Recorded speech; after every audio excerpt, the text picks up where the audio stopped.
So in preparation for doing our little bioactive setup, as you can see, we've got these 3 enclosures here. So we've got 2 30cm cube exoterras and a smaller 20 by 20 centimetre exoterra cube. As you'll notice, they've all still got the original cheap rubbish backings in them.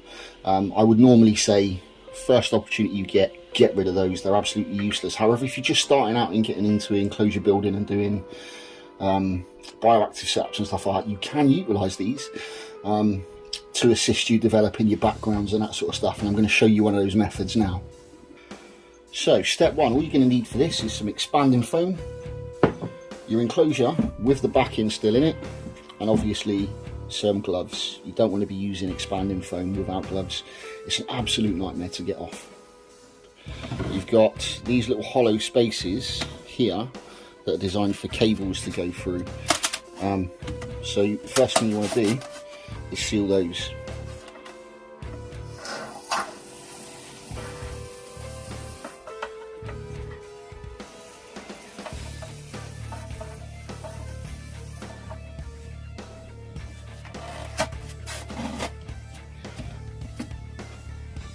Step 2, obviously you can see there at the bottom you've got some gaps in there as well. So what we're going to do is just fill those.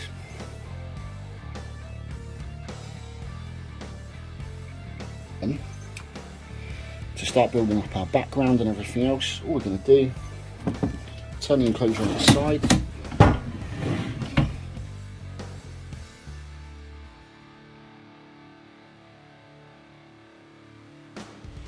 just like that.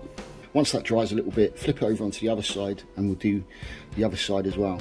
So as you can see there, we've repeated that process on both sides. Obviously let one side dry a little bit, flip it onto the other side, do the other bit with the expanding foam, and then leave it for a couple of hours. Expanding foam takes a couple of hours and then it will set pretty hard, and then we can start carving out any extra bits and pieces that you don't want in there. So bits that have sort of popped out from the edge, stuff that's sort of sitting proud that will stop the lid going on, and any bits that are stuck to the glass that you don't want stuck to the glass, you can clean all them off at the same time as well. As you'll notice as well, if you look at this side, what I've done is, as it was drying before it was completely set, I stuck on a bit of cork bark and a bit of a branch just straight in on top of the wet expanding foam. As that's dried, that's stuck really tight in place.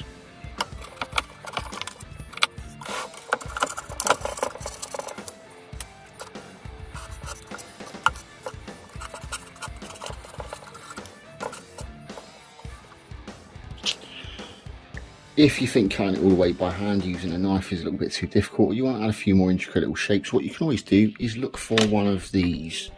So this is an electric expanded polystyrene foam carving tool, which you can buy pre-made like this from eBay. I'll put the link to these in the description if anyone's interested in getting one, but I find these really quick and simple to use, and I'll show you what it does right now. So you do press the button, give it a few seconds to heat up. There we go, plenty warm enough now, and all we're going to do is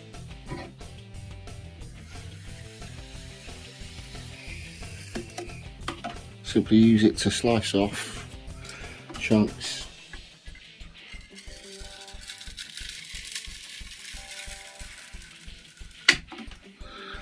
of that. It comes off, as you can see.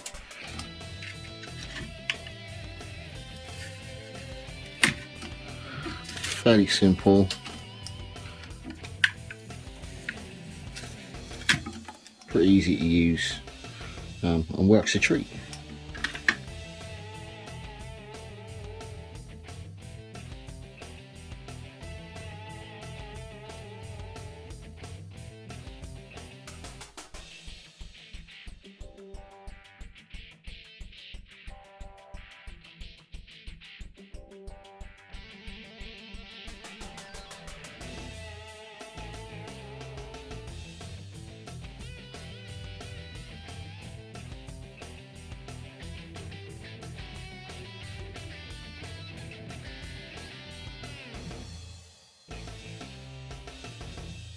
Okay, once you're happy that you've carved away everything that you don't need and you've trimmed off all the edges and everything else, the next step is going to be to waterproof it.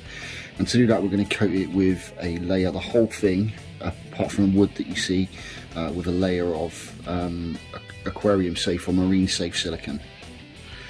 We're going to start by going all around the edges, as you can see there, where the expanding foam meets the glass, and the same thing in the bottom. And then once we've done that, we'll turn it on its side. We're going to squeeze a shed load of it out onto the surface, and then we're just going to spread it over to make sure everything's covered with an old paintbrush.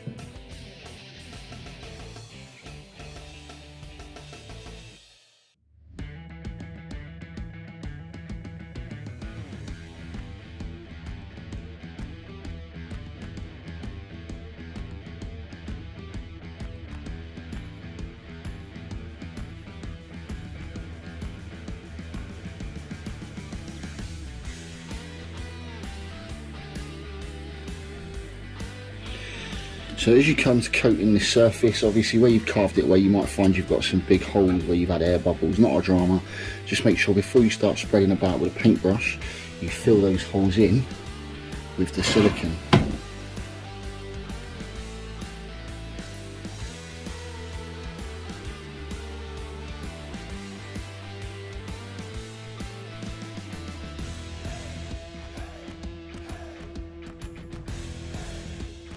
Okay, so now the whole thing's been coated with silicone.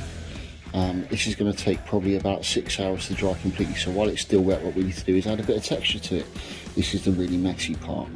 It's some dry, mostly dry, coconut fibre substrate, and all we're going to do is just sprinkle that straight over the wet silicone.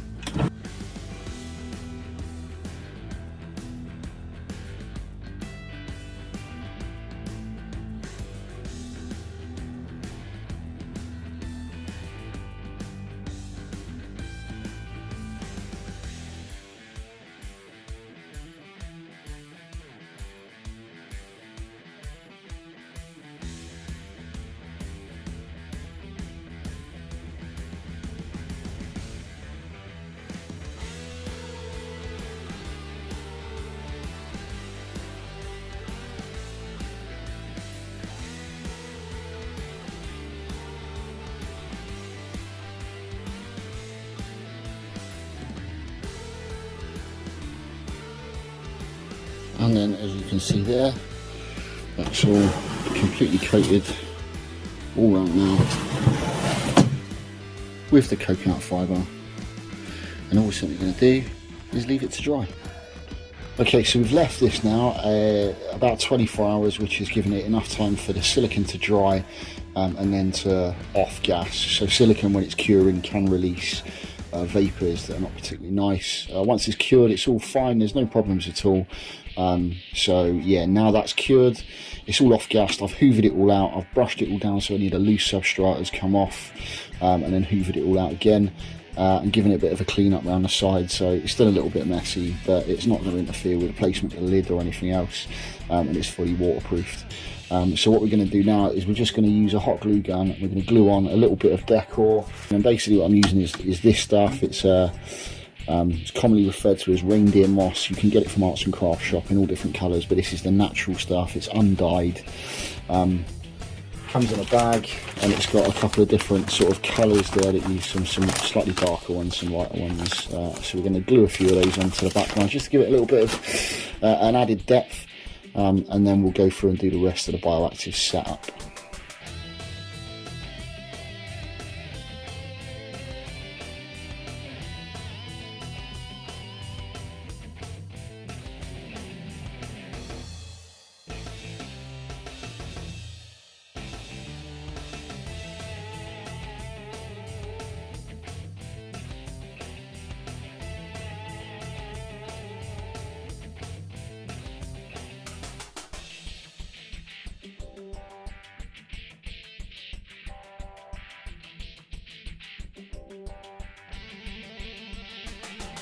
And all that's left to do now is to continue your setup as you normally would.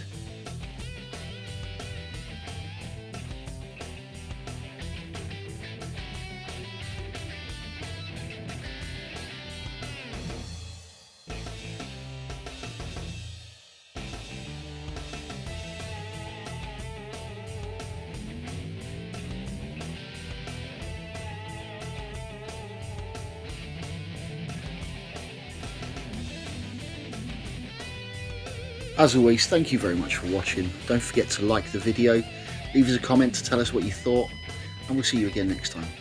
Stay safe.